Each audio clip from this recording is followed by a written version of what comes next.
Start strong, finish strong. Wolf is always scratching. Let's roll. Up at 3:45 a.m., cardio by 4:45 a.m., hitting the iron by 6:15 a.m., in my pickup truck by 7:15 a.m., heading to work, ready to get after it, ready to shoot. There's no substitute for hard work. I'm gonna make something out of myself, but it's gonna be so good, it's bad.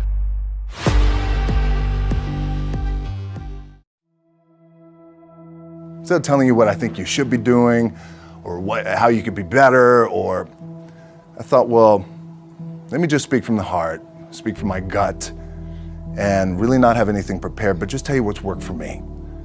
And maybe some of the stuff that's worked for me might work for you now, currently, presently, as you guys have your goals and ambitions, but then further on down the line, as you guys continue to live your life.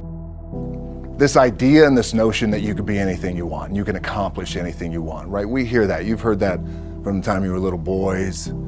You hear that now. You're already incredibly accomplished. You guys know that. The thing that has worked for me is to remember the hard times. So, and I'm sure you guys all have your processes. And again, I'm going to tell you what's worked for me. So before a big movie comes out, before, back in the days when I was wrestling with WWE, a WrestleMania match, anything big that would happen, I would always take a moment and I'd just remind myself, all right, I was evicted when I was 14. We were kicked off the island. We couldn't live in Hawaii. Had no place to live. A lot of shit happened then when I moved to Nashville. I was arrested multiple times by the time I was 16 years old. I would remember that, and it allows me then to be present in the moment and understand, holy, the stuff I have around me right now, this is the shit that I dreamed of when I was a kid. I am here. I played for University of Miami, played for great teams. Warren Sapp, Ray Lewis, they were my teammates. They were balling. Warren Sapp was playing tight end that time. I was starting defensive tackle. Yeah, they moved him over to D-line. And he looked at me, he's like, yo, dude, I'm gonna take your spot. And I said, you ain't taking my spot.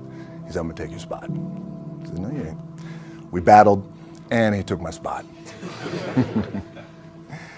Now you can imagine how that with me, because there goes my opportunity. He went in, switched to defensive tackle, lit the world on fire. Well, what that did, it crushed me, it crushed my dreams. I had a piss poor senior year, zero production, no NFL, no combine invite, nothing. Finally went to the CFL. Calgary Stampeders, making $250 a week Canadian. Now I had to send that home to my wife at that time. Had no money. So I remember that. When I got cut from Canada, my dad in his pickup truck came down 4 o'clock in the morning, picked me up in Miami from Tampa. We lived in a little apartment in Tampa. He drove down in his little pickup truck to Miami to get me when I was cut from the CFL. And I thought, well, I leave home like you guys left home. I'm ready to tackle the world, get after it, achieve my dreams and goals. Crushed by 22, 23 years old. Now I got to move back in with my mom and dad. I played on great teams though. Wait a second, this is not supposed to be my future. I'm supposed to be in the NFL right now. I'm supposed to be making a lot of coin and buying my parents, buying me, taking care of my wife, but it never happened. So I pulled out my wallet, I thought, well, let me see how much money I have. I opened it up, I had a 5, a 1, and change. Well, at least I rounded up to $7. But I thought, God, ain't this a bitch? I got $7 in my pocket. Where the f do I go now? What do I do? I can't go back to CFL. The point comes where you hear that voice, the big run's over. Like, you're done, right? So I heard that voice. So as Coach was saying, man, I hold on to that. I'm telling you, my back is up against this mother. We laugh, we joke, we have a good time, but my back is still up against this mother. I do not forget it. What this also helps me do, and again, it works for me, is at some point, you gotta be tired of not being number one. You have to be, and you gotta play angry, and I play angry. Now, I'm cool and calm with my approach, and when I step out on my field, which is a set, or, you know, like, there's some, and you're always gonna have haters, and haters are like, well, God damn, man, how many movies are you gonna make, or how much shit are you gonna do? Like, you do a lot of shit. I say, yes, it's my ambition. Of course, why not? I could do it, yeah. I love what I do. And not only that, but in what world do we not work every day? My back is up against this thing, you know, and I started to play angry, by the way, and I still play angry. My last match, Brock Lesnar, transitioned, and I realized if I had to be great at something, I wanted to be great in this world of Hollywood and movie making and producing and entertainment, I had to commit, and like you guys have to commit. Obviously, you commit to something, commit to the goal. So I quietly retired. 2 years later, I thought, what did I do with my career? Because my movies were not doing well. I was written off. I was like, it was around 2006, 2007. I was like, I pulled a Jim Brown. I left when I was on top, like #1 in the wrestling business, and I left. It was a ballsy, gutsy, some call it stupid move, but I had to commit and I had to follow what was in my gut. What helps me is to keep the hard times in the front of my mind, because it allows me to go into these big moments that I've worked my ass off, and you guys have worked your ass off. It allows me to go into these big moments with a different perspective. What it also does for me, and again, this is what works for me. Like, my back is up against this mother. Every day, it's against this fucking wall.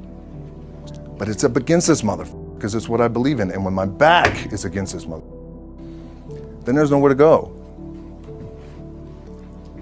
But that way, that's it.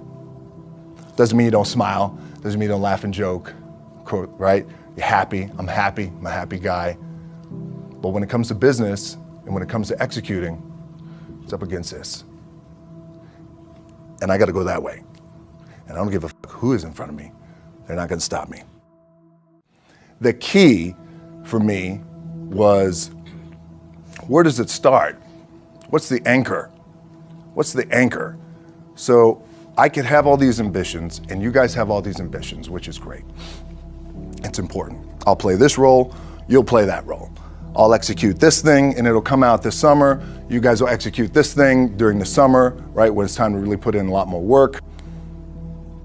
But the key with me is just always finding what the anchor is. And the anchor is getting up at 4 o'clock in the morning every day before anybody else and grounding my thought process is in the no one will outwork me. No one. I love and I respect you guys. You motherfucker won't outwork me. All starts with this. 2 hands, putting it to work. My last match in WWE, I'll share this with you guys too, is that, again, because there's a little bit of takeaway here from all this, is I wrestled John Cena. And I went in, I think it was 2013, I went in WWE champion, and we went in MetLife Stadium. We had a record-breaking attendance, which was amazing that night. We accomplished our goal. So I wrestled with John Cena. We had 45 minutes planned for the match. It's nonstop, go, right? So your conditioning is tested. And at that time, I wasn't full-time in WWE. I was just doing these spot matches where I was still shooting G.I. Joe, I think, or Pain and Gain at that time. Or, it was Fast and Furious 6 in London. Had to travel in the ring, get all my ring work in, travel back to shoot Fast and Furious, then back, WWE Raw, doing those shows, the big build up to WrestleMania against John. We get to MetLife Stadium, it's a big night, this is it, it's game night, right? It's championship night for me. 45-minute match planned out. There's no cut, there's no, all right, well, let's pick it back up tomorrow, you know, it's go time, it's just like you guys in a game. At the 15-minute mark, bang! I feel something pop, I'm like, boom, what the f? I'm laying there, and both of us are out. I said, oh fuck, something's going on. And I stick my hand, now there's 85,000 people, right? And we're just laid out like this. I kind of roll over, I stick my hand down in my trunk just to see, I want to make sure that there was no bone sticking out. So if there's no bone sticking out, what the f? Something just happened. Referee comes over and he's like, Rock, you all right? I'm like, yeah, I think I'm all right. I said, I get up, I go to step, and I can't step. I can't do this. I have to use my leg like momentum. I gotta do that. So now in that moment, and you guys are gonna have these moments, you probably already had them already, where you're in the game and you're in the thick of things, and you gotta make a decision. What I gotta do? I'm gonna stay in the game, committed to the team, I committed to my team, the whole entire roster, right? So I could tell the ref says, "Are you okay?" And I have one moment. In this moment, it was a defining moment. I could either tell him, "No, I'm done." He gives the signal, match is over. Or, "Let's keep going. We have this decision." And I said, "No, let's keep going." I said, "How much time is left?" He's like, 32 minutes. I'm like, okay. Rest of the whole match, couldn't move, doing everything like this. I'm getting scared because I'm thinking, man, well, what happens if I pinch something or something like, I don't know, your mind starts fucking with you in the moment. There's 85,000 people, your adrenaline's rushing. Thinking, man, what happens if I'm gonna lose my leg or some shit like this, if I've just done something to my artery?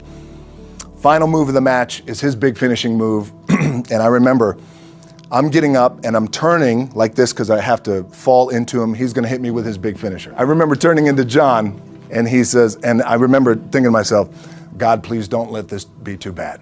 Just take care of me. Take care of me. Bang! I feel boom! And I don't know what the just happened. Now luckily the match is over. He pins me, 1, 2, 3. Comes in the back, I get to the back, I can't move. Now I'm getting a little nervous. Get on a jet, rushed home to my doctor's down in Florida, and get an MRI, find out that I have completely torn my adductor, the top of my adductor and my top of my quad off my pelvis. What I was proud of was to walk out on my own, but not only that, but in this moment where the odds are against you, people are watching, your team's depending on you, you either say, I'm done, or this whatever the is going on, it's temporary, and it may fuck me up at some point down the road. But I'm not gonna let this opportunity go by without giving it my all. As you guys know, there's nothing you can't accomplish. You're gonna go on, you're gonna become world champions. The key for me, what I think one of the keys is, remember where you came from, keep that in the front of your mind, and when shit goes bad and it goes sideways, a lot of shit does, you're getting booed out of the building, or you're coming through this injury, or people are writing you off, oh, you guys ain't make it, any of that. You gotta keep it in here. And it really has to, it should drive you. It should. It works for me. It should drive you. You got all the talent in the world. It's all here. Really, the two things I want to say are, you gotta be the hardest workers in the room. And don't f the opportunity up.